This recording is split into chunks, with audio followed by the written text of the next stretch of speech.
ಪುತ್ತೂರಿನಲ್ಲಿ ಸುದ್ದಿಗೋಷ್ಠಿಯನ್ನುದ್ದೇಶಿಸಿ ಮಾತನಾಡಿದ ಕರ್ನಾಟಕ ರಾಷ್ಟ್ರ ಸಮಿತಿ ಪಕ್ಷದ ಜಿಲ್ಲಾಧ್ಯಕ್ಷ ವೇಣುಗೋಪಾಲ್ ಮತ್ತು ಉಪಾಧ್ಯಕ್ಷ ರೋಷನ್ ಲೋಬೋ ಅವರು ಅನುಚಿತ ವರ್ತನೆ, ದೌರ್ಜನ್ಯ, ಮಾನವ ಹಕ್ಕುಗಳ ಉಲ್ಲಂಘನೆ ಸಹಿತ ನಾನಾ ಪ್ರಕರಣಗಳ ಕಾರಣದಿಂದ ಸೇವೆಯಿಂದ ಅಮಾನತುಗೊಂಡಿರುವ Moodbidri police inspector Sandesh PG ಅವರ ಮೇಲೆ ವೇಣೂರು ಠಾಣೆಯಲ್ಲಿ ಅತ್ಯಾಚಾರ ಪ್ರಕರಣ ಕೂಡ ದಾಖಲಾಗಿದೆ.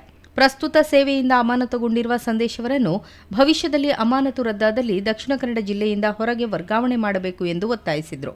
ಮಾನವ ಹಕ್ಕುಗಳ ಉಲ್ಲಂಘನೆ ಮಾಡಿರುವ ಬಗ್ಗೆ ಮತ್ತು ಮಹಿಳೆ, ಮಕ್ಕಳ ಮೇಲೆ ಹಲ್ಲೆ ಮಾಡಿರುವ ಪ್ರಕರಣದಲ್ಲಿ ಪೊಲೀಸ್ ಠಾಣೆಯ ಸಿಸಿ ಕ್ಯಾಮೆರಾ ಪರಿಶೀಲಿಸಬೇಕು. ಕಾಂಪೌಂಡ್ ಹಾರಿ ವಾಹನಕ್ಕೆ ತುಳಿದ ಪ್ರಕರಣದಲ್ಲಿ ಕ್ರಿಮಿನಲ್ ಮೊಕದ್ದಮೆ ದಾಖಲಿಸಬೇಕು. ಜನಸಾಮಾನ್ಯರ ಮೇಲಿನ ಪ್ರಕರಣಗಳಲ್ಲಿ ತನಿಖೆ ಮಾಡುವ ರೀತಿಯಲ್ಲೇ ಸಂದೇಶ್ ಪಿಜಿ ಅವರ ವಿರುದ್ಧದ ಪ್ರಕರಣಗಳನ್ನು ಉನ್ನತ ಮಟ್ಟದ ತನಿಖಾ ತಂಡದಿಂದ ತನಿಖೆ ನಡೆಸಬೇಕು. ಸರಿಯಾದ ರೀತಿಯಲ್ಲಿ ಸಾಕ್ಷ್ಯಗಳನ್ನು ಕಲೆ ಹಾಕಿ ಸೂಕ್ತ ತನಿಖೆ ನಡೆಸಬೇಕು ಎಂಬಿತ್ಯಾದಿ ಆಗ್ರಹಗಳನ್ನು ಮಂಡಿಸಿದರು.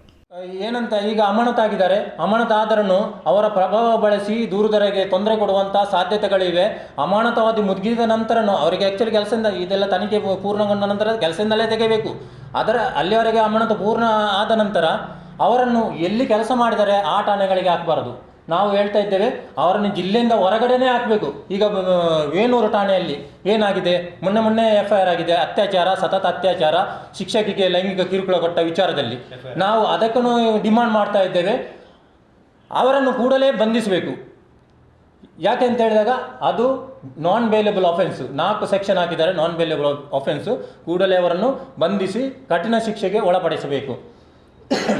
ಮತ್ತು ಇನ್ನೊಂದು ನಮ್ಮದು ಮೇನ್ ಡಿಮಾಂಡ್ ಏನಂತ ಹೇಳಿದಾಗ, ಏನು ಸುಪ್ರೀಂ ಕೋರ್ಟ್ ಗೈಡ್ಲೈನ್ಸ್ ಕೊಟ್ಟಿದ್ದೇನೆ, ಪೂರ್ಣ ಪ್ರಮಾಣದಲ್ಲಿ ಎಲ್ಲ ಠಾಣೆಗಳಿಗೆ CC ಕ್ಯಾಮರಾ, ಈವನ್ ಗೇಟಿನಿಂದ ಬರುವಂಥದ್ದು ಕಾಣಬೇಕು, ಅಲ್ಲಿಂದ ಒಳಗಡೆ ಟಾಯ್ಲೆಟ್ ಬಿಟ್ಟು ಎಲ್ಲನೂ ಪಾರದರ್ಶಕತೆ, ಏನು ಸುಪ್ರೀಂ ಕೋರ್ಟ್ ಹೇಳ್ತಾ ಇದೆ, ನಾನು ಹೇಳ್ತಾ ಇಲ್ಲ, ಅದನ್ನು ಪೂರ್ಣವಾಗಿ ಜಾರಿಗೊಳಿಸಬೇಕು. ಕೆಆರ್ಎಸ್ ಪಕ್ಷದ ಜಿಲ್ಲಾ ಪ್ರಧಾನ ಕಾರ್ಯದರ್ಶಿ ವಿನ್ನಿ ಪಿಂಟೋ, ಕಾರ್ಯದರ್ಶಿಗಳಾದ ಶಿವರಾಜ್, ನಾಗರಾಜ್ ಸುದ್ದಿಗೋಷ್ಠಿಯಲ್ಲಿದ್ದರು.